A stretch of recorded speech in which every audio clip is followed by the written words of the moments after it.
scrambling. I hear you. And you know I'm going to do everything I can. I hate to be materialistic about this. I don't blame you a bit, but you should. Look, I've watched this time and time again where people have taken advantage of you guys. That's not going to happen with me. The honor that I'm getting from this, the credentials I'm getting from this, the hell with the money. And I feel the same way. Even though this is Bill's project and he's the primary focus why this all happened, I'm honored to be here too. You know, I feel it's nice. I feel like I'm making. See, you guys keep saying that to me, and I'm sitting here thinking, Jesus, don't you know? I didn't do anything. Yes, You know, I just did my job. That's all. This is like this would be for me like talking to someone who had been in attendance at Lincoln's assassination. Yeah. Or it's like he's old enough to have been there. Or it's like meeting one of the Beatles or something. I know that you're just a regular human being with the rest of it. But like it or not, you are part of history. I was at the wrong place at the wrong time. Yeah, but see, you're even better than Dealey Plaza Witness. In Dealey Plaza Witness, they didn't do anything. You actually did something. You were involved in the X-rays and the primary evidence. You saw the body. I mean, those people can actually say, "I was just there." You weren't I heard there. the comments made. Oh, yeah. You had to be. That is so valuable. If you had a tape recorder that night, this one, it would have burned your ears. And that's Tell you what, why don't we? Why didn't we have a tape recorder that night? Let's start it officially because we're recording right now. So 1, 2, 3. Okay, go ahead. When were you alerted to go on duty at the morgue? This was between the hours of 6:30 p.m. to about 8:30 p.m. We were alerted by the officer of the day. He said that our services would be needed in the morgue to take an X-ray, portable X-ray unit, and numerous, and I do mean numerous, cassettes that somebody of great importance was being brought to Bethesda, that our services would be needed as postmortem films. What was your interaction with the Secret Service agents there, if any? Did you, Greer and Kellerman? Well, Siebert and O'Neill were literally up my nose. I mean, guys, yeah. They were attached to the hip. Every place I went, they went. Oh boy. You got to the point after the first set of films that I had taken and headed up towards the... See, here's the thing. The morgue that we have, the diagram here, was in the basement of the National Naval Medical Center. And the towers was up on the 4th floor where our X-ray department. So I had to get on an elevator. I came out the door here, come down the hallway, come around the corner, got on the elevator, went up to the main level. I had to go down towards the main rotunda. And this is where I ran into Jacqueline Kennedy in the entourage. That's right, because you said you had a handful of films. I had a handful of films, and O'Neill was right in front of me. He stopped me as he saw them coming in. And they never saw me, but I saw them. So he stopped me and says, "Stop, I don't want you to run into the newspaper." And you could see the flashes and going on when guys taking the pictures of the Kennedys. In fact, I still remember the bloody suit that she had on. She hadn't had a chance to change. Right. And they got onto the elevator, which was right as soon as you come in the main rotunda. There's the main room here, and it was just like a circular hallway. There were a bank of elevators that sat here on the left. There was a hallway that went down the dead center, and down on the right here, there were the executive offices, like the Commander-in-Chief and the National Naval Medical Center. And further down the hall is the emergency room. And then further down was the different offices, and then one floor down was the cafeteria. Oh, and by the way, in that 1988 video at that, Sylvia Chase said now it's the cafeteria now, where it used to be the morgue, kind of, if you remember that, or yeah, a lot of change. In fact, I understand there's a lot of trouble with even filming in the Bethesda. They don't really even like people filming in there at all, you know, as far as because it's a government facility. Yeah, yeah. And if you know anything about government facilities, you have to be checked upside down and sideways, and it's literally. Well, I'm in the process of being cleared now for a government job. And I had to make a 12-page, out of 12-page reference type application with all my relatives, where they were born, how old they were, and the whole smear. And then they go through it and they make sure that there's no, in my college years I didn't belong to the SDS, Student for Democratic Society. Oh, yeah. Remember that? The Okay. so-called letterman. Oh, jeez. That was the front runners to the Communist Party. Oh my. Absolutely. I was thinking McCarthy now. As soon as you said, I was thinking McCarthyism. Oh, I never forgot that. Oh man. Oh, jeez. So did we cover how you came to be at the morgue? Yeah. Yes. That I had taken the duty for one of my cohorts, that it was his anniversary, and he wanted to surprise his wife. And like I said, I was a 22-year-old single man. I was 4.5 hours from home. I lived in a barracks. An extra duty to me was nothing. Duty there was you come in, looked around, any necessary things that had to be taken, you took. You carried a beeper, or you let the officer of the day know where you were. If they needed you for anything, they called you. And you slept over at the barracks. Well, this is a question I was just thinking of too, something maybe they'll cover something we were talking about before. Exactly how many skull fragments came in that night? Do you remember? There's a little bit of controversy in the exact number. It's kind of hard to remember, but if I'm not mistaken, from the next day, there was at least 4 that I can remember right off the top of my head. Okay. At least 4. Because there were 4 fragments, skull fragments, and there was at least 3 small bullet fragments, 1 fragment about the size of my little baby finger, the top half of it. And this is where I had to tape them to the bone fragment. Yeah, let's talk a little about the Ebersole bust of Kennedy. Maybe go into a little detail about that. Yeah. I don't know who Dr. Ebersole was blowing smoke up, but he come in that one day and he said that I need you to take to do a special duty.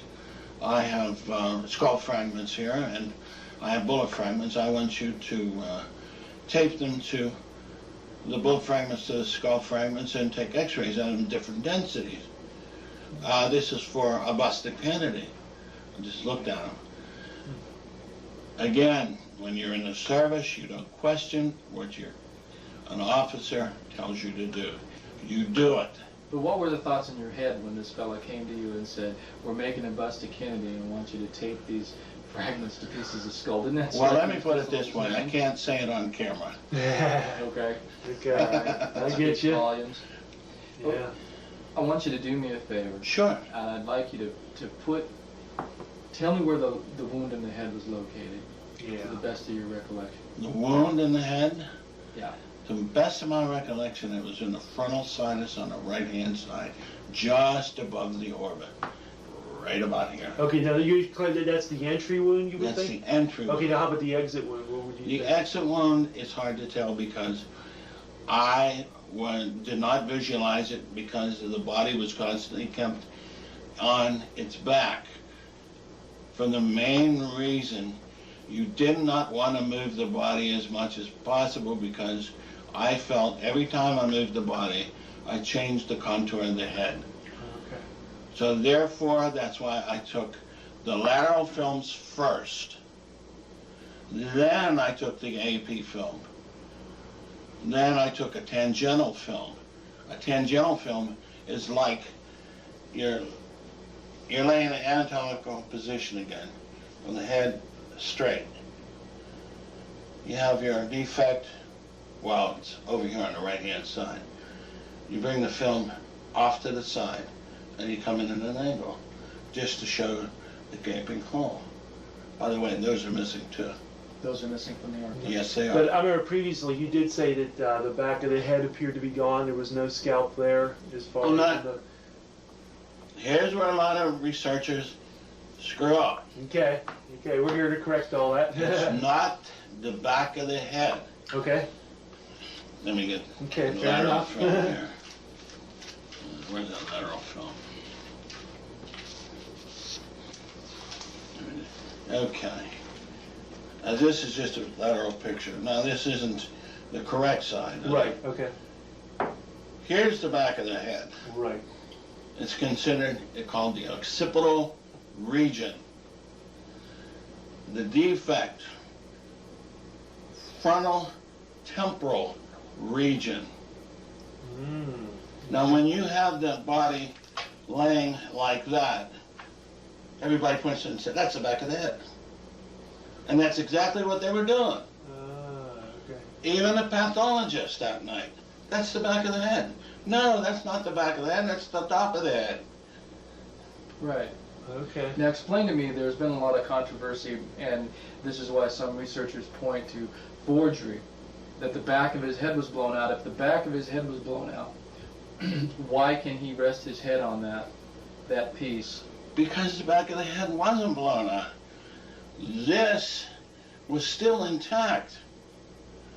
It may not have been perfectly intact. There was fractures in there, of course, with all the destruction. But this is the only region. If the back of the head was gone, there would be nothing here to hold the head up. But there was a This would have been all inside. But there was a large defect back. There was a defect from here to here only. This was all That was ripped, torn. It's just somebody, an Indian come in and scalped them, Oh boy. All right. literally. Okay, but it still jives with the notion that you saw the frontal entry wound, and you still think that was an exit of some sort, even though if it wasn't technically back here, it still made sense with. Remember the trajectory, 40 to 45 degrees. Okay. Okay. You're going in like this. Okay. Okay. Are you blowing out the back of the head? No, not at that angle. Okay. Frontal temporal region. That's what's being destroyed. Okay. That would I showed you on the AP X-ray. That explains All a lot. the fractures are emanating from the front, going towards the back. This is what I brought out in my book. I answered many of those questions. There was at least a dozen, if not more, questions that I answered in the book, stating what actually is true and what actually is false. There's something else I'm going to bring out that it's going to come out later on, little tidbit. Okay. I had a special marker that I had that night that I placed in all the films. It wasn't visualized on any of the films that you had. It was visualized on the films that were in the archives. It showed positioning, depth, and also showed what side. Wow. And you're going to bring this out later. I'll bring this out later in the next book. Okay. All right. Which, Fair enough. which like I reiterated again, I'll make sure that you'll be the first one to know. I appreciate That's that. fair. Yeah. Now, when you saw the body, were there any chest marks, puncture wounds? There was a bruising on the thoracic, pleural thoracic area. Now when I'm talking about a bruising, it is slight discoloration. Now at that time I did not notice any particular openings. All I saw was, yes I did, I'll take that back. When we lifted him up to take the skull films, that's when a fragment fell out of the back of the body. Let's get a picture of that. I believe we have one somewhere. It should be right here. And there's also been a great deal of controversy about the back wound, and I'd like to clear that up. Yeah, Oh, here here it we go. is. Here it is. Right here. All right. They're saying Let's make this sure was the camera gets it. They were saying this is a back wound and Right. this is a wound. Right. That was a wound. This was not a wound. Okay. What was that? Piece of blood. Piece of blood. One thing I've always wondered about, maybe you can help me clear it up a little bit. The ruler that this person, I don't know who these hands belong to in this film. We're assuming it's Humes and Boswell. But Right. That's Well, a speculation. but yeah. there's so much controversy about it's been forged, and to me that ruler doesn't mark anything. It's just kind of on his back. Now I'm surmising this. Now you tell me if it seems far-fetched. If I can find the There's one also a film. roller there too. I'm looking for one particular film here. There too. Here it is. What's that? The throat wound. Where's it located? Look at the... Well, Okay, just look for a second. Don't try to think anything into it. Here's the neck. right. Here's the scapulas. The scapulas run here and here. Don't look at the ruler per se. What if I were to take the ruler and go like this? And remember, an angling up. Would that almost line up with that? It would appear to, if that's what we're looking at. If it's angled up, it See what I'm would, Something saying? I've never thought of Yes. before. Yeah. yes. This comes from experience. Yeah, you would know, not us. I'm not saying this is an exit wound. I'm not saying it's an entrance wound. I'm just, from what I see here and what I see here, kind of clicks. Well, there's got to be a reason for it. Right. You got to remember, right down through here is the toughest part of the spine, which is your thoracic spine. So that'll stop a fragmented bullet. Specifically if it's from a distance. Now, while we're on photos again, I've always wondered, there have been people that have said this is an entrance wound, this little fleck here. Did you see anything like this? And there again, you gotta remember, when I was there, the body was never turned like this. Okay. The body was always on its back. Basically, this is what I couldn't understand. Whenever you go in and take films, specifically on a forensic case, you do not move the body. You move it as little as possible because you can always destroy evidence. You change positions of bone, you change positions of neck, you change everything. Mm-hmm. Yeah, I can see that. Doing this, they felt, well, we can play now. And truthfully, that's what they're doing. Basically just lifting him up and not really doing anything specific, just Right. getting pictures of it. Right. And But the bottom line is, you do not believe that's an entrance No. wound or anything down there? Okay. No. How about up here? Do you see this here? The House Select Committee claimed that that was an entrance wound there. No, Okay. I don't believe so. And, Okay. and I can't remember who did the drawings. When the House Select Committee used drawings, or maybe it was Ida Ida Docs, yeah. This went from being a possible speck of blood to having a bullet entrance wound in the head. Here it is again. Experts surmising. They're not thinking of the simplest thing. They weren't there. They didn't see. You realize how filthy, excuse me, I shouldn't say it that way because the man was the President of the United States, but the condition of the body, it was a mess. There was brain fragments, clots everywhere. You touched them, I mean, you were totally bloody. And to say, well, this is a bullet fragment, or this is a skull fragment, or this is this, you can't say that. You'd have to go in and clean that area out. Have you ever watched an autopsy? Literally. Myself, no.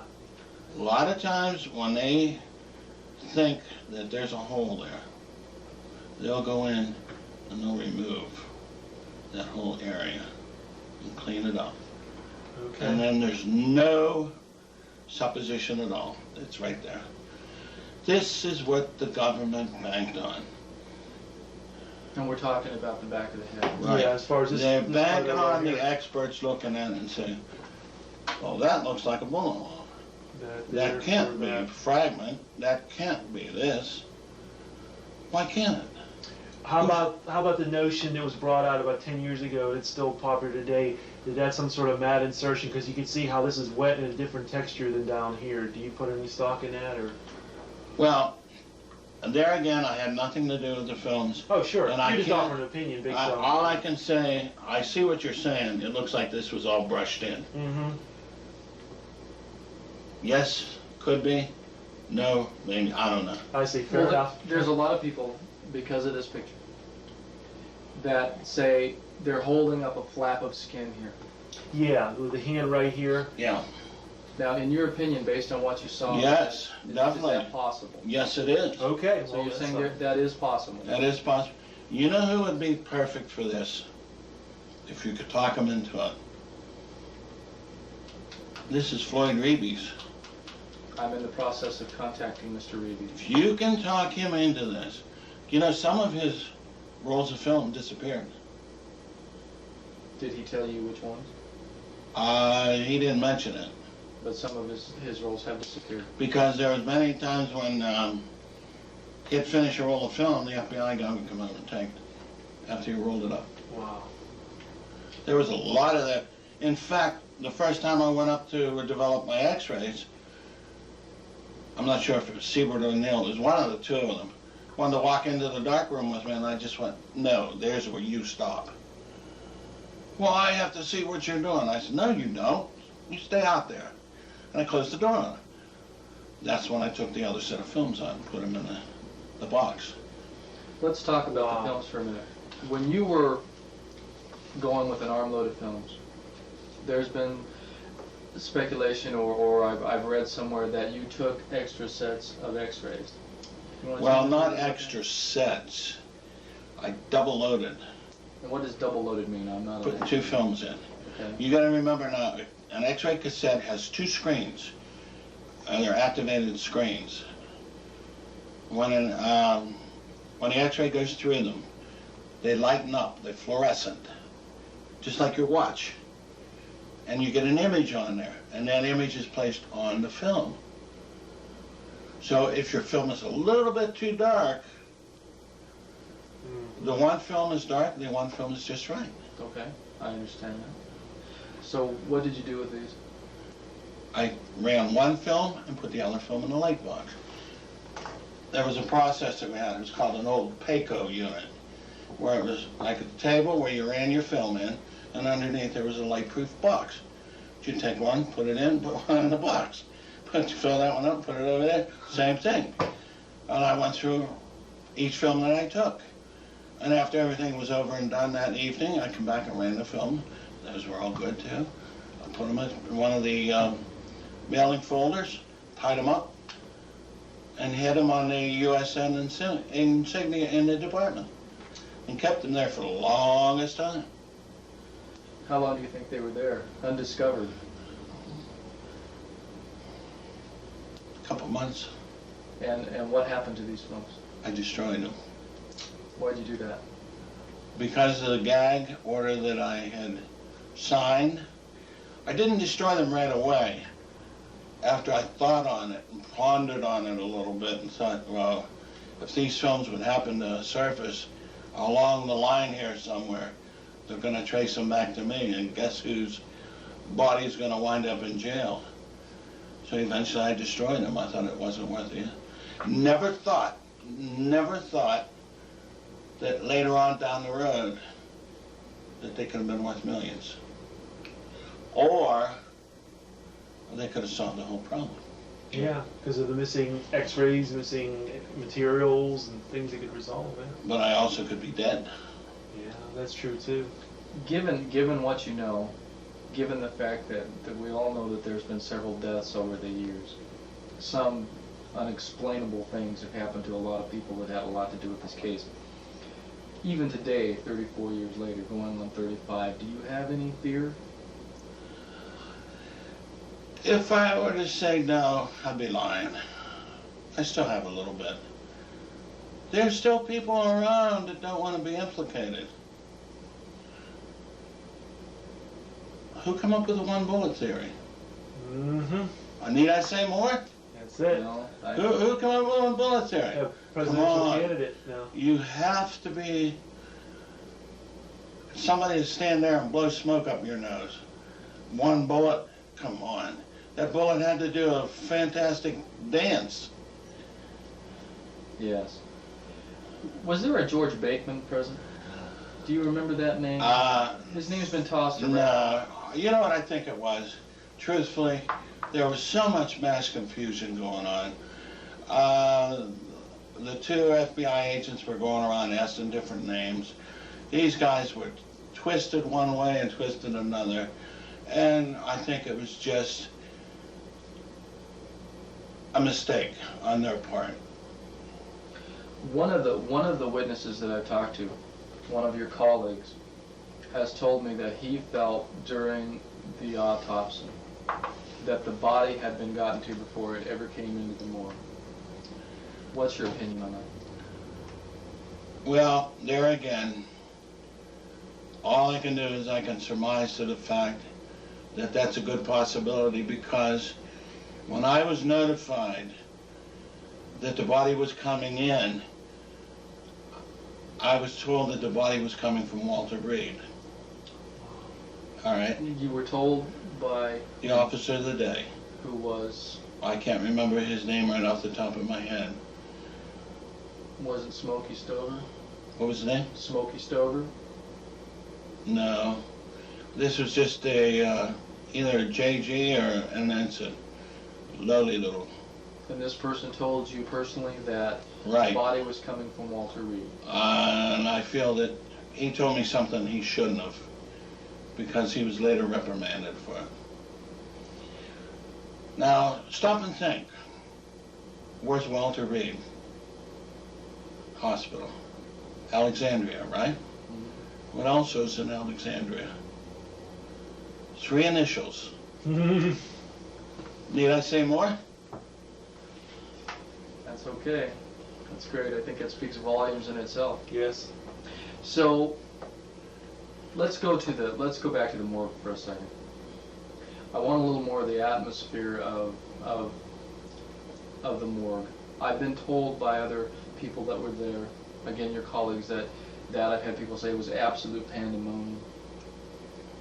Would you say that's true? Would you say? Oh, absolutely.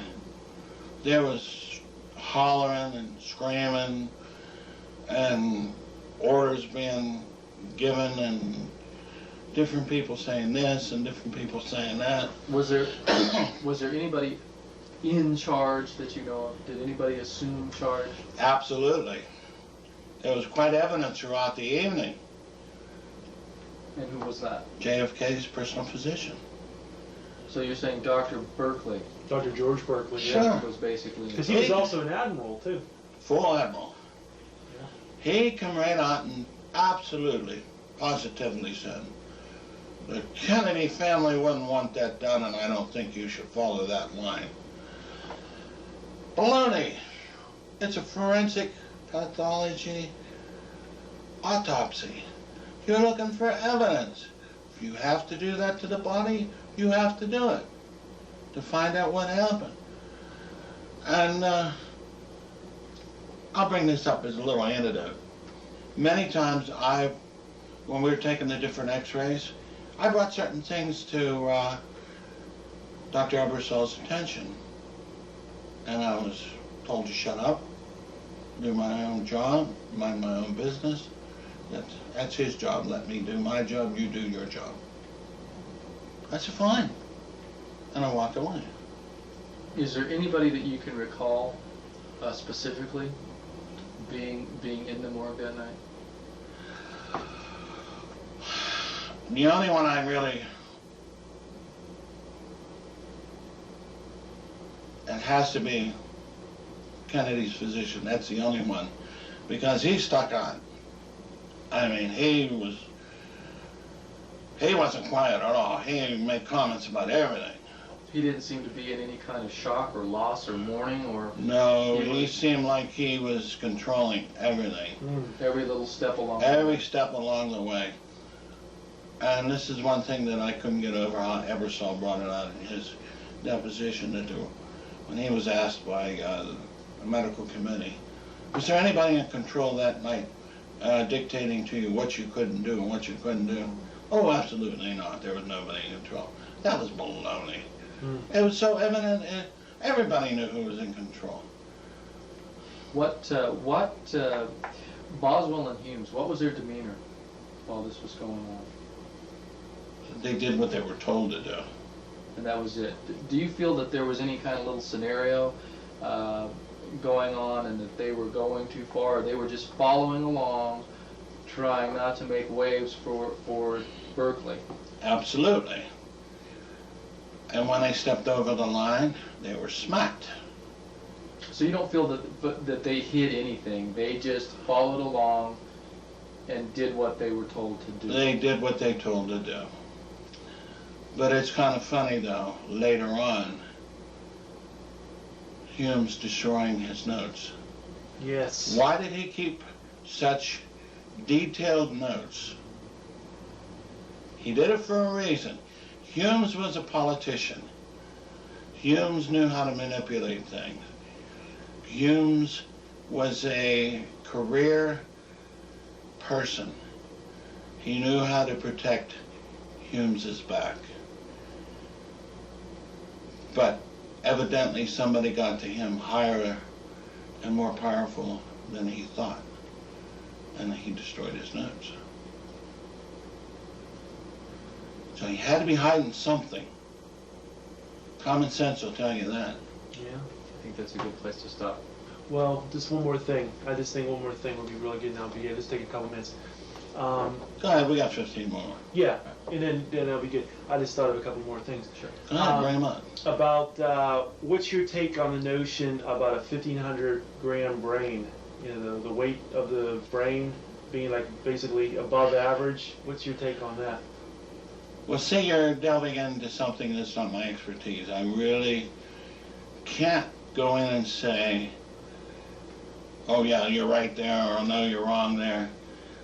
I want this to be the utmost truth, because what I know from experience and from the knowledge that I've picked up, and I really don't know anything about that. You know, I never saw the brain. I didn't know any weight, shape, or form.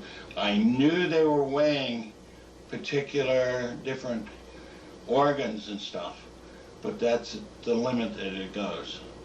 Yeah. When going back to when they first brought the coffin in, and they took the lid off of the coffin, and again we're talking about not an ornate coffin, but a cheaply made coffin. When they took the lid off, what do you recall that the body was wrapped in? Was the body in anything? I'm asking this because there's been controversy about whether the body was in a body bag or not. Do you remember the body being in a body bag? Truthfully, what struck me funny is the body was totally naked. Totally. Totally. There was no clothes on it at all. The only thing that I can possibly remember and honestly say that really stuck out was the head was completely covered down to the neck, and there was a sheet wrapped around it, and I could see the sheet through the clear, whatever it was. I won't say it was plastic because I don't really remember, honestly. And I thought, well, my God, the head must be really in a disarray if they have something like that on it. Do you remember if it was a zippable cover? Did it zip or unzip, or you don't remember? Can't remember that. Did you recognize President Kennedy right away? Was there like no question about it? Well, as soon as they took the cover off, I recognized him right away. Yeah. What? Just from a human interest standpoint, what did that feel like? Just knowing that this was the man you saw. See, the bad part about it is that I had met the man prior. Oh. Well, you know, he had a bad back, Yes. and I had taken some X-rays on his back, and I had talked to him. You had. Yeah. I never knew. You met him while he was alive. Live, right. And it was just an average Joe. How did he strike you? Just like I said, an average person. It wasn't, I'm the president of the United States. Johnson, typical politician. Get away from me, son. Kennedy wasn't that way. He walked up, shook my hand. And what's your name? And I told him. I said, where are you from? And I told him. He said, how long you been here? And I told him. And he says, you have any girlfriends? And I told him. And we had a heck of a conversation. But he did have an extremely bad back. He did. Yes. And that was a war injury. Did you took the x-rays of his back? Right. So that must have been extra, like, more poignant to see. Well, it kind of shocked me. I had to look at him twice because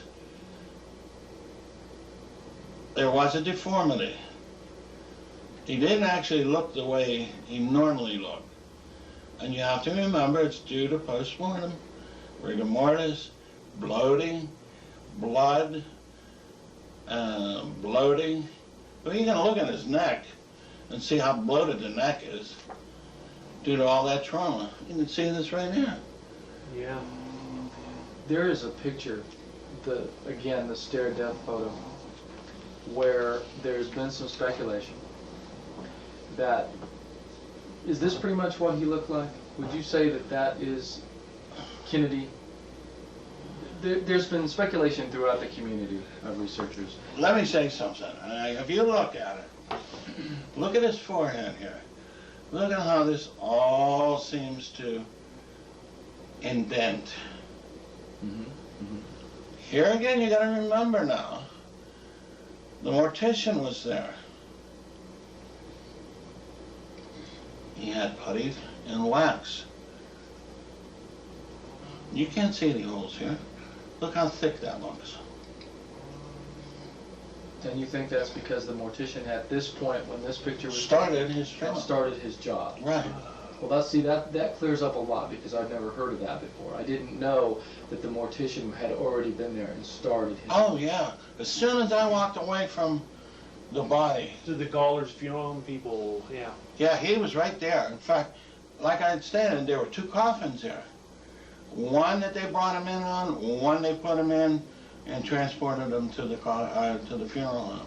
So it wasn't the same coffin. So basically in the morgue that night, you did see two coffins. Right. There was the ornate coffin, Right. and there was the so-called cheap shipping casket. Right. And you saw both of those. Right. Here's one thing that a lot of the researchers keep bringing up. Well, was there another body in there that was supposed to be autopsy? Baloney. No. Why would they put another body in there? This is the President of the United States. Security was so tight. In fact, every time we came up through I'm not sure where it's at, but there's a picture of me coming up the hall that was taken through a keyhole. I say you and Ed Reed. Reed. Right, yeah. right. It was taken Some through a Life keyhole. magazine. It was a special adapt that was placed on a camera and taken through a keyhole. Well, you saw the guards all over the place. Nobody was allowed in. And literally every time I left the morgue, I had either Siebert or O'Neill with me. So they stayed pretty much close to you. Like one was here and one was there. Wow. And they didn't leave you. They followed you. Followed me. I think if I went to the John, they would have followed me too. I'm going to ask this simply so we can clear it up for a lot of people. I know I keep harping on this. But this is basically how Kennedy looked. Right. This is not, a lot has been made because you can't see pores in his skin in this photograph. Right. And that they say that there have been writers that have written that this is a composite. You know why that you can't see pores? Why? I can tell you right now, just look at it. Look at all this. They use heavy flashes on it. And they burnt the pores out. There's no detail. And that's basically because of flash. Right. That's basically because of flash. Let me show you something else. What do you think that is? I don't know. What is that? Yeah. I've heard from Paul O'Connor that that's a wooden structure that was not in the morgue that night. He said that that would have been outside the front door. That is like a lock. There is a screw there, there's a wheel there, and there's a wheel over here. It's an X-ray machine. Oh my Let's gosh. point it toward the camera real well so that we can, because I never, There. It's an X-ray machine. There's a box to hold the films. You know why I know it's an X-ray machine? Because I put it there. you're the one that put it there. Right. Wow. My God, that's amazing. But this whole workshop, and you ask any photographer, if you get too close with too strong of a flash, you get no skin detail at all. None. All right. Well, there's. Do you want skin detail when you see wax up here? No. Think in a three-dimensional plane. Wow. Yeah. It's something I would never have thought about. Someone ever was, yeah. But I thought about it. See what I'm saying? Yeah. We do see what you're saying. Think, look here. See the discoloration? Well, now that you mention it, yes. I've looked at this photograph hundreds of times, if not thousands. Oh yeah. Why do you think you have that discoloration there? I don't know. Tell me. Remember I showed you? The wound? Your one little picture that you had? Right. Is it? That's blood in the tissue. All right. Here. Turn your film exactly like that. See it? Here we go. Yes. There is there. Well. All right. Oh. Now I understand. And you're saying, by the way, you're saying this is missing, this X-ray. It's not in the archives, I can tell you that right now. And basically for the audience, what is this picture? This is an area that I took of that particular hole just to prove that it was where the bullet had went through. And I proved it. And this is what I showed to Ebersole, and this is where he told me, do your job. That's my job to interpret. All right. I can see that, yeah. Sounds good. Makes to a me. lot of sense. Yeah, yeah. Makes a lot I of told you I'd blow your socks off tonight, I'm didn't I? telling you, something else. This is detail that no This one's is- ever gone into before. No, this is wonderful. I just got one last And question. to think how close somebody come to blowing the whole thing. Oh yeah, oh yeah. Well, how about this picture right here? What's this for? This right here. You want blood on you? Is that basically what that's for? Okay, okay, okay. Who's Sure. Oh wait, no, I take that back. I take that back. Look at the arms. There's an arm here, Okay. there's a shirt sleeve here. There's an arm here. Okay. That's his greens. Right, because they had him on his back and they turned him up. So that is the proper orientation for this photo, not like this. No, not at like all. this. They as I understand it, they took him and raised him up off the table, Right. turning them toward them, and that's why it's so And hard. that's part of his arm right there. That's Right. part of his arm there. That's why Okay. it's so hard to distinguish in these Right. pictures, because they didn't go point by point. They Right. did things that you would normally not do. To I mean, the this best of my one is understanding. obvious, but Plain. the other one. Playing with it. Literally. They were told what they couldn't do, so they got to the point, like anybody. You get disgusted. And then you just put your time and play. Yeah. So you don't. That's what they're doing. You don't think this was any attempt at all to fabricate or alter or make it so that people couldn't understand it? They just got tired of what was going on, being told what to do, not allowed to do their jobs, and so that's why these autopsy photographs have come out the way they have. Right. That's my opinion. This one looks a This little one, different. this one is very important Tell us why. because it's missing. And again, what does it show? It It shows bullet hole where a bullet hole shouldn't be. And they kept saying, oh no, that's not a bullet hole. And you can see the fragmentation of the bone here. If this was better quality, you would also see bullet fragments throughout it. This is all kind of blurred. There's no detail whatsoever. But what part of the, for the audience again, what part of the body are we looking at here? Cervical spine. Cervical spine. Lower cervical spine. This is where it would be C7, C6, C7. That's just From the neck down, at what point are we looking at? the lower. The lower back. There are 7 cervical vertebrae. There are 12 thoracic vertebrae. So this 2 vertebrae here are 6 and 7. They're 2 above T1. Okay, okay. All right. Right here alone would have paralyzed him. Okay. That was never brought up. Okay, okay. So you're saying in one respect he would have survived the throat wound, but as far as that goes, he probably would have been Paralyzed. He would have been like FDR, so to speak, Sure. as far as the He'd have been in a chair. Wow. Now we've seen how he's when he comes out from the roadside, Like he's this. already like this. Yeah, like that. Now that's called the.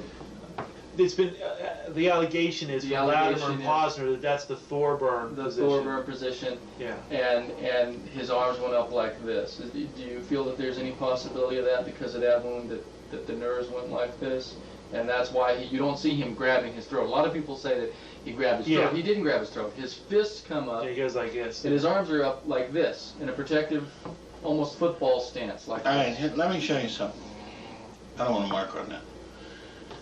Now you have your cervical spine. This is very. You have your fossa here, fossa here. You have spinal cord coming through here.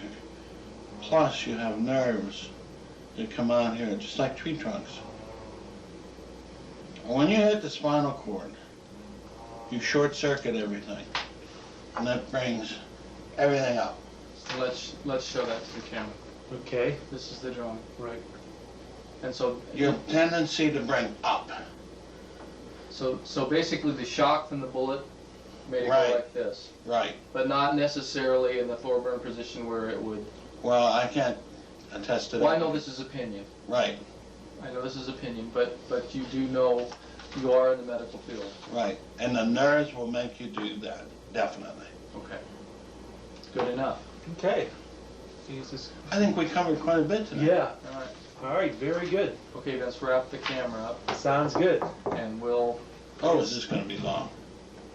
So what? We The can- more longer it is, very good. We can make it double tape. I figure it's at least 3 hours long now. That's all right. Good. Well, we took little Love breaks, it. but this has been good. But Yeah. still. Your wife Okay. will be very happy about this. Okay, very good. I got this in the shot. Okay, I tell you what. 1, 2, 3, go. Tell you what, Jerry. Tell us a little bit about this picture. All right, this is a picture of myself and William Reed, who was a student that night in November of '63. This was taken during the first trip back to the X-ray department by a reporter that had a special lens attachment that shot through a keyhole. You can see myself and Reed coming down the hall, and you'll see the heads of a few of the guards. There was a Marine Guard, there was a Navy Guard, and an Army Guard that was there also. Security was pretty tight that evening, so no reporters were actually allowed in and around the morgue area. Is there anything else you need to know? No, that's about it. I guess we can start whenever you're ready. You want the next picture? Yeah, maybe that would be good. This is the second photo from life. Tell us a little bit about this picture. All right, this is the same, the same people in the picture. In fact, if you'll notice, that was the officer of the day that informed me that JFK was coming in from Walter Reed. I do not know, still remember what the man's name was, but I'm sure that that can be found out quite easily. And what night were these taken on? The night of the morgue, the night of the autopsy. So this was taken on November 22nd, 1963. November 22nd, 1963. Okay, very good. We got it? Yes.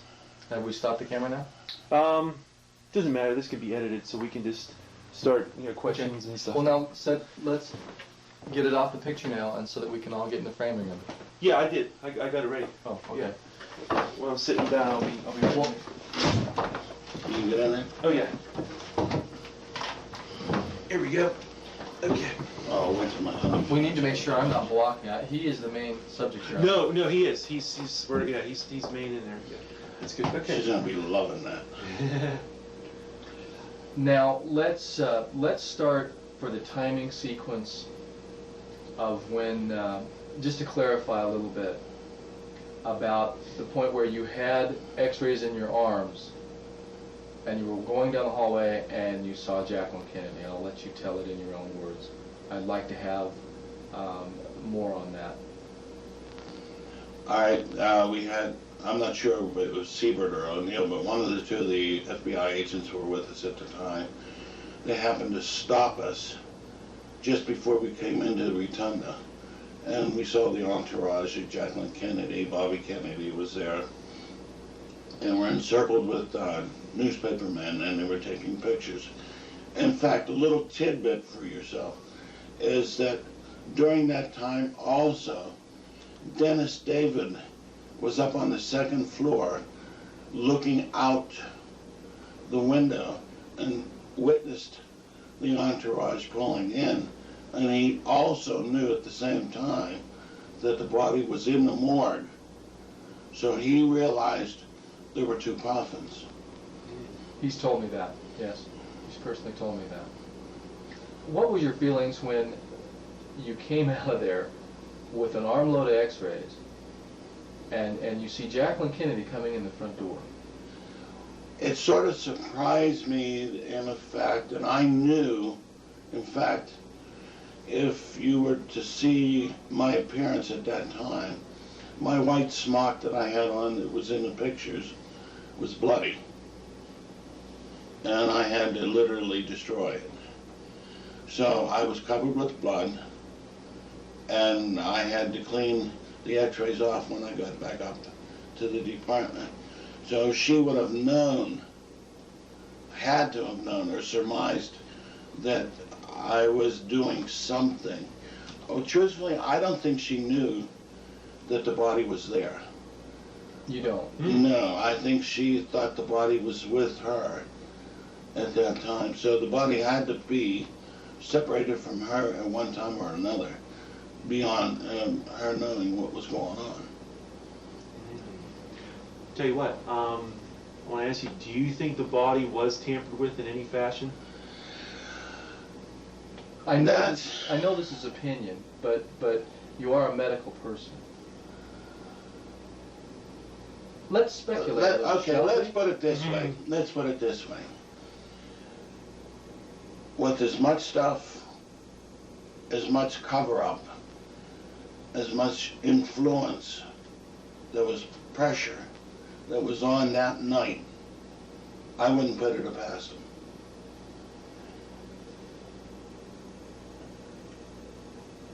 I had an inexperienced radiologist. They told him to look for bullets that went in and didn't come out.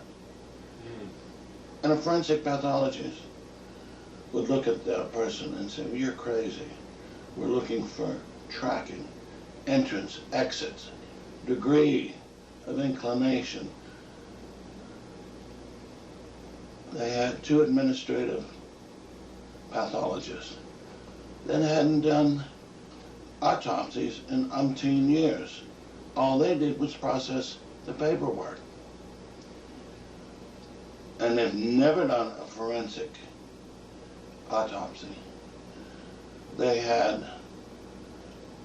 an influencing force in the gallery that literally guided the autopsy throughout the evening. They had two FBI agents that created their own little pandemonium by questioning people that night. Well, now let's back up a little. When you say that there was an influence in the gallery, are you talking about Berkeley?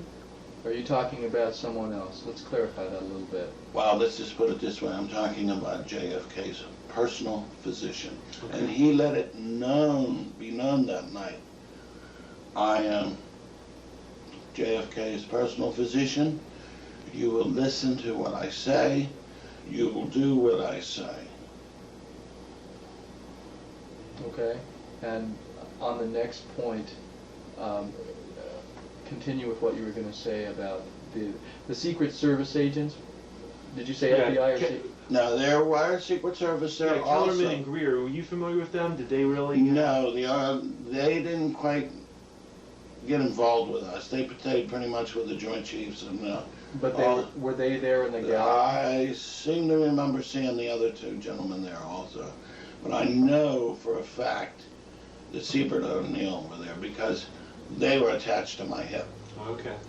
They were literally, how can I say, delegated to stay with me. What was their demeanor? They filed a report where they wrote surgery of the head area. That's exactly what I was thinking. And there's been speculation that they wrote that because they heard it from a doctor that was there at the autopsy. All right, now here's the thing you have to remember. These two gentlemen are laymen. When an autopsy is performed, surgery of the wounds are performed. So there's a possibility they could have heard it from Boswell or Humes or Fink at that time, because he arrived later on and he was more aggressive. We're talking about Fink now. Right. He was more aggressive in his mannerisms and procedure than Boswell and Humes. Boswell and Humes were like puppets. Did he seem to be frustrated by being told, no, you can't do this, or you shouldn't do that, or only take this so far? That's kind of difficult to remember because he did what he was told. And if he was frustrated, he kind of hit it.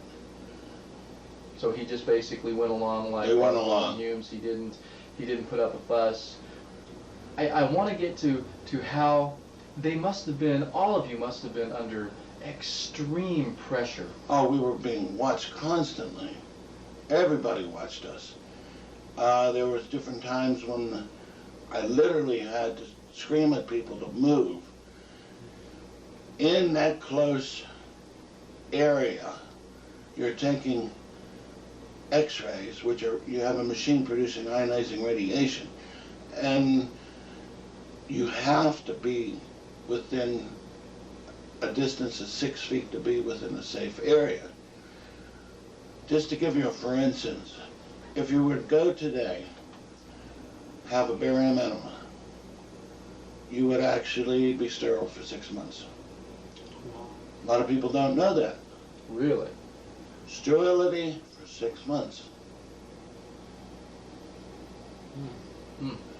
Now this is with, I can get a little technical here, but this is with an 18-inch focal film distance on the tube itself, or target film distance, let's put it that way, where you have the anode, which is like a little wire, and then you have a tungsten target, and this fires electrons across, and this is what produces the radiation. Okay, I understand. And this is the older fluorotubes. So this would coincide with that time in '63. Right. Now, you were there. You know about the events of that night. Vince, turn the camera off for a minute, because Just let it run. I forgot the question I was going to ask. I have something just in case. Go ahead, fill it in. Okay. Are you aware of the allegations of, I don't know if it was an Admiral or Captain David Osborne about the bullet falling out of the body during the autopsy, I guess when they lifted him up? Did you see a whole bullet or a fragment ever fall out of President Well, Kennedy? I wouldn't call it a fragment. I'd say it was a pretty sized Oh, really? bullet. Right? Ah. Because it created such a fuss, they ran over with a set of forceps. Forceps are like a pair of scissors, but they're flattened on the end so they could grab. And they grabbed it, picked it up, and put it in a little basin of water. Now is this the bullet? Now when you were doing the X-rays, and you had him on the table and moving him around, didn't you tell me at some point in some of our earlier conversations that a bullet fragment fell out of the president? This was the time that they found that. Okay, and what happened? What was their demeanor? What happened when that bullet fragment fell out? I called one of the surgeons, or one of the pathologists over and said, "Hey, we have a bullet here." As soon as they heard that, they come down off of the raised platform and ran over, and then they picked it up. Then Siebert and O'Neill also come over and said, "Well, we want that." That's Because they have a receipt for a missile, but a lot of times people think it's semantics. Was it a fragment? So you're saying it wasn't a whole bullet, it was a sizable fragment of a it bullet? was. Well, let's see. You're getting in semantics here about the sizable. It was distinguishable enough to know it was a bullet. Okay. But it wasn't complete because there was some fragmentation, some area of destruction on the bullet. Just for clarification, what area of the body did it fall out of? That was the upper thoracic, the upper back. Okay, so it fell out. It literally fell out of the back wound. Right. All right. Well, now the single bullet theory would have us believe that the bullet went in, came out his throat, hit Conley in the right armpit, came out, broke his left wrist, and they cut the radial nerve, and went into his leg. So if you're telling us that the bullet fragment fell out of the back, that blows the single bullet theory to hell right there. Right. And also the fact it was too low on the back to exit the neck, as far as the right to left trajectory, vertical on horizontal too. And you're absolutely certain that Right. this bullet fragment fell out of the back. Absolutely. The back wound itself. It Right. fell out of the back We wound. lifted him up, and boom, and that's where it come on. Well, that's corroboration for David Osborne too. Yeah. That would explain missile received from Siebert and O'Neill. Right. Right. That's something that I've wanted to clear They up. documented everything that happened that evening. Okay. This is a break. Hello.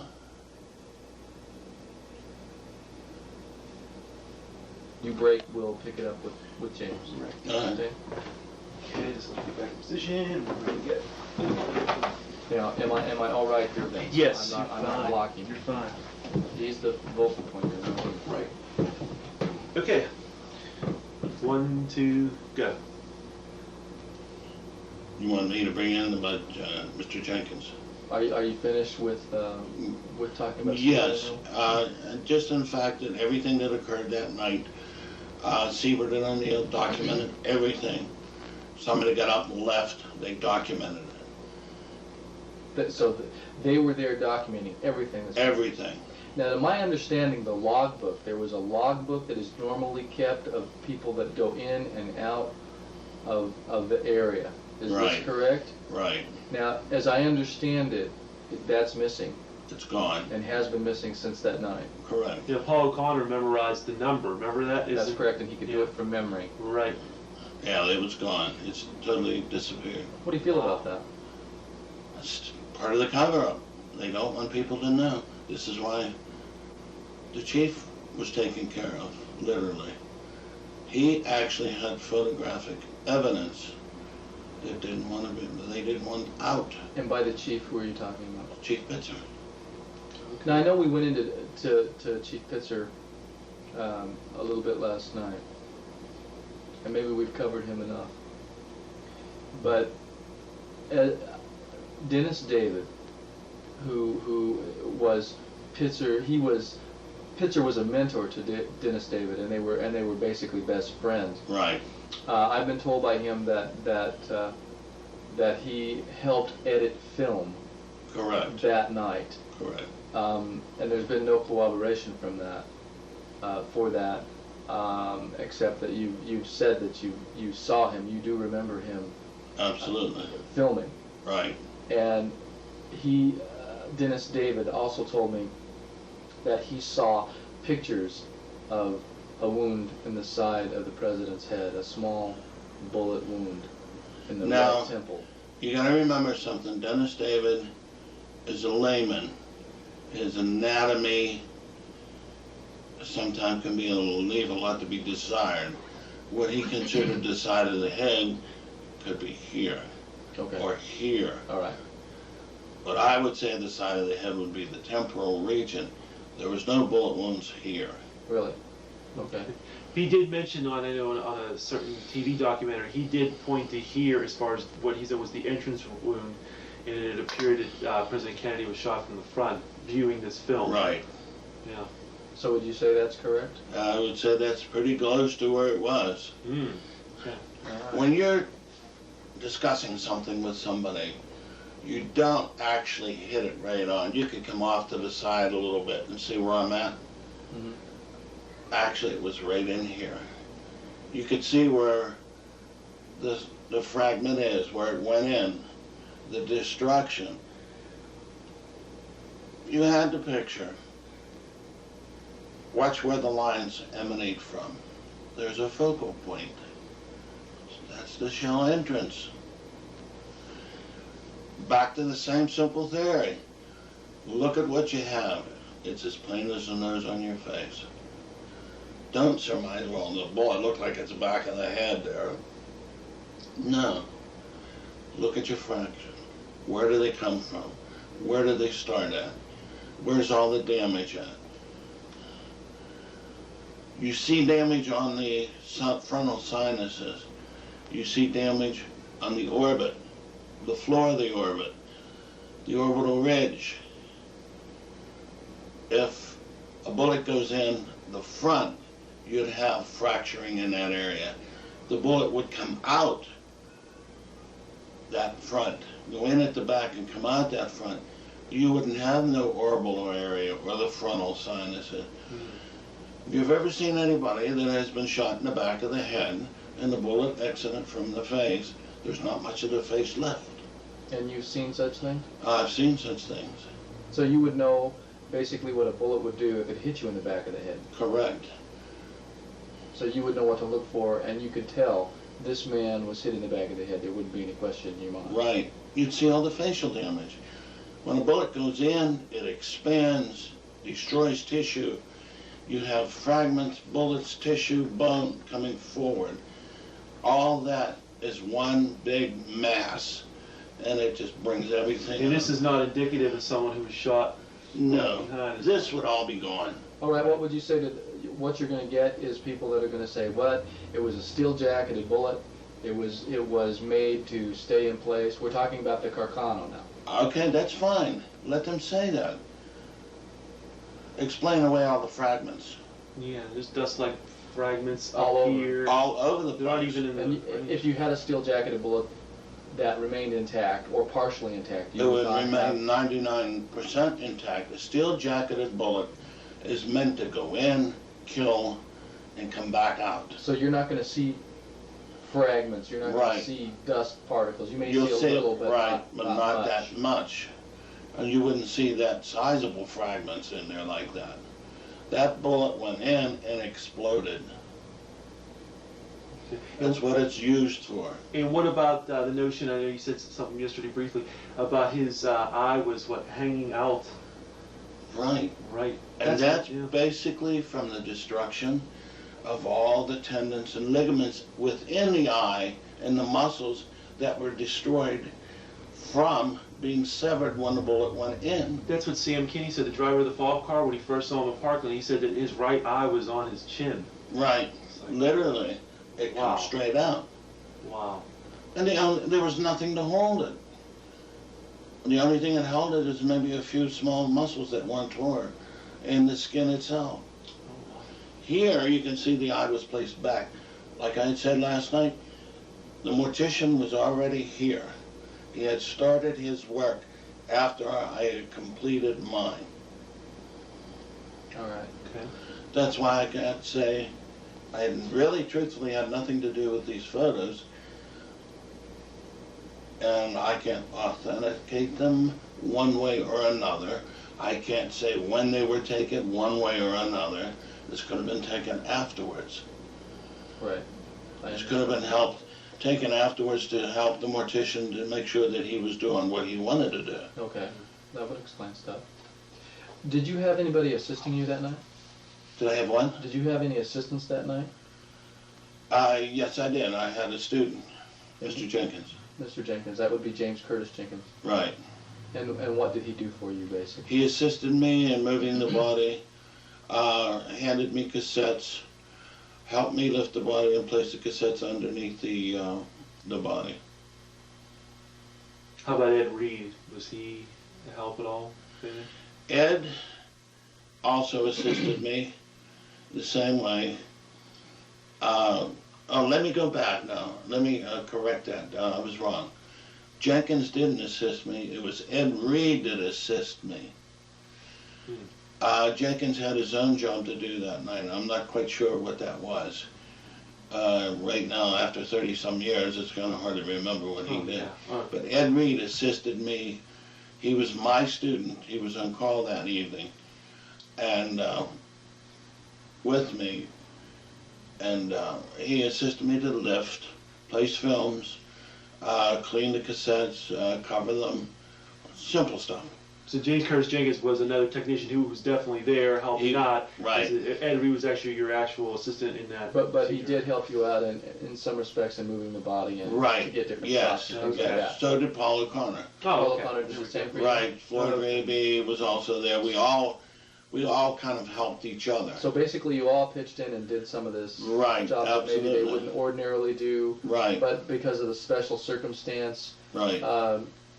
you all pitched in and did what needed to be done at any Right. given moment. Right. All right, I understand. Is there anything else about the actions in the morgue to you? What is the strongest evidence, just based on what you went through, that just stands out now, almost 35 years later, that points to conspiracy? Actually, there's two different things. Outside control from the gallery and Dr. Ebersole's actions. Well, let's talk about Dr. Ebersole a little bit. What in his actions points to that? I know He wouldn't actually specify. For the benefit of the audience, who was Dr. Ebersole and what was his duty? Dr. Ebersole, just at that time, during that period, was left in charge by Captain Brown. He was off on a conference somewhere, and Dr. Ebersole was like myself. I'm the technician that was on call. He was the radiology resident on call. He had finished his residency. He was in the process of waiting to take his board certification. So he actually was not board certified at all. His expertise was radiation therapy. So he really had nothing to do with any forensic type information, bullets, fragments, bullet wounds, gunshots, or anything like that. He just took care of any basic fractures, any basic carcinomas. At that time, we had radiologists that took care of different situations, different facets of the radiology field. And that was their expertise, and they stayed within that region. So, the gentleman is dead, and I do not want to cast any aspersions on him per se, but I do not believe he was the best person for that position at that time. When he was told his duty was to find any bullets that went into the body and stayed there, he should have questioned that right away. He's a lieutenant commander. He's supposed to be there doing a particular job, gathering evidence. That's not gathering evidence. There was a couple of times I went to him and showed him, well, don't you think this is a fragment? What do you think about that? Mind your own business, do your own job. Mm. So basically he fell in line with Boswell and Humes and Fink. Do what you're told to do, Right. Don't go any further. He was a career officer that did what he was told to do. He had no thinking on his own. Let me ask you this. You've all known each other. You all knew each other because you worked with each other. Did any of you, all of you young men at this point in time, did any of you get together after this autopsy was over with and go, Jesus, what's going on here? Did any of you get together and talk about your experiences? Well, you got to remember what the night was kind of draining. I know I went back up to the call room and I literally crashed. And I didn't wake up until, I think it was 6 o'clock the next morning when Captain Braun and Dr. Ebersole came into the call room, sat there on the bed and was talking to me. And congratulated me on a job well done. But truthfully, we were told literally when we left the morgue, that next day, we were summoned, each one of us, to the Commander-in-Chief of the National Naval Medical Center and told that we had to sign that gag order. Now this was done separately? Each one of you separately went in and told this? Right. And what were your feelings when they said you're going to sign this gag order? Well, I knew that it was an important event and it happened, and they didn't want us to get out. But when I walked in a room, I didn't realize the atmosphere until actually I was there. The intimidation, we were meant to be intimidated. Mm. You got the feeling that you were not so much in words, but through their actions, and the feeling you got that basically you were being threatened. Absolutely. You open your mouth, you're gone. We'll forget you. Court-martial, huh? Court-martial and Portsmouth. Wow. It's the Navy's jail. Wow. How long was it before you told anyone that you were the person that took the x-rays as the president? Like your wife, for example. Well, the first time I actually said anything to anybody is when David Lifton came and proved to me that the gag order was rescinded. But you made sure that that gag order was rescinded before you Absolutely, began I to speak. saw the paper in front of me. When Mr. Lifton came to you, did it frighten you? Was your wife frightened for you? Well, she, all along, I was receiving phone calls from different people, and they were saying, well, the gag order's rescinded. Can you talk to me? And I said, no, I can't talk to you. I don't know it's rescinded. You're talking to me over the phone. I don't know you from Adam. Now they rescinded it because of the House Select Committee on Assassinations in '77, correct? Correct. And I voiced my opinion about it, and my wife would listen to me, and she said, what was that all about? Oh, that's nothing, don't worry about it. We left it. We were married for quite a few years before she actually found out about it. And that night after Lifton left, she said, well, you mean to tell me you kept that secret all that long? I said, yeah, I did. Wow, what was that like? Was she in disbelief at first, or was she? Well, she didn't realize I was there. Well, she knew I was at Bethesda. And she didn't put two and two together that I was involved in this until later, much later. Did this picture worry you at all? The fact it's got out to life? Do you think anybody would recognize you at the time? Take Well- a point for the audience, exactly which one you want. Here I am here. And glasses. Just to prove a point. I'm the technologist. He's the student. He's carrying my apron. Mm. He still has his on. Right. We still had our own little protocol, our kind of ranking within the enlisted personnel. I see what you're saying. Yeah. You know what I mean? Yeah. Someone took a lens and took this through a keyhole. Right. But you were aware of Well, this you can photo? actually see it. Right. Hey. You were aware of that photo at the time when it came out? Well, not until much later. Oh, okay. Okay. I received the photo from a friend. Oh, okay. That's still amazing they kept you like that, because it's just like, you know, Dennis David, Paul Connor, and that. But if you look at pictures of me then and pictures of me now, you still can recognize it's me. Mm-hmm. You haven't changed all that much. People wanted to find me, they could find me. But it doesn't really bother you. The thing is, I can't point fingers at hide people. Right. So, all I can say is, well, I can point fingers at the fact only that a conspiracy happened. But I can't say Lyndon Johnson was in it, or J. Edgar Hoover was in on it, or so-and-so was in on it. I can't do that because I don't know. Right.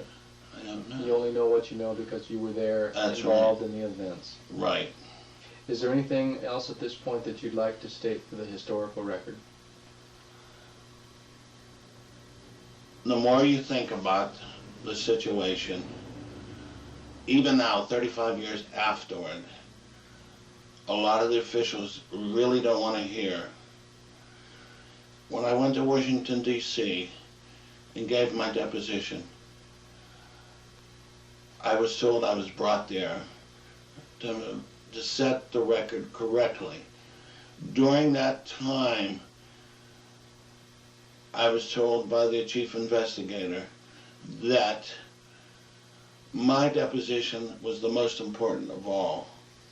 And that kind of struck me funny at the time because they had Humes, Boswell, Fink, Ebersole there, and to tell me mine was more important than theirs. Mm. That kind of said, well, wait a minute. Are you telling me you're going to believe me more over and above these gentlemen? They weren't very kindly to these other gentlemen. They felt that they were kind of aloof and standoffish. They didn't want to be honest and truthful with the evidence that they had. But they didn't consider it as evidence. It's historical artifacts. That's how it's listed. Right.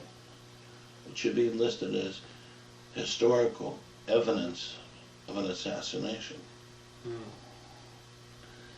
It makes you wonder, like, a great country like ours would do something like that. Destroy a person that just maybe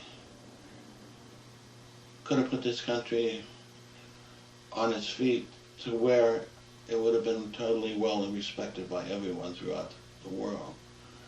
The age of Camelot. Why did they call it Camelot? Because they wanted to go back to the honest, decent ways of that chivalry time, where a woman was worth something, where a man's word was his bond. Today, you cannot take people by their word. You have to have everything written out, detailed, everything, plain and simple, then certified, documented, and then again you have to go through the same thing. Mm-hmm. There's no longer a handshake between people. Today, you go to shake somebody's hand, you bring it back and you count your fingers. Well, here's my handshake, sir. It's been an honor. Thank you very Same with much. me. It's been my honor, Same Dick. here. This has really been something after 35 years to come out like this. It's been a trying time. I've been stepped on, twisted, lied to, almost bankrupt. Maybe it's my time to shine. Well, we think so too. We were here to put it on the record, and we thank you for giving us your time to put it on the record the way that it should be put on the record. Well, thank you, and I appreciate it. Thank you. Thank you. Sounds good. Okay. That's an excellent point. The wife felt so naturally. Stop like that was great. I still can't get over her calling me about 3 times. Ooh, watch out. Let's get that camera off. We'll be good. Okay.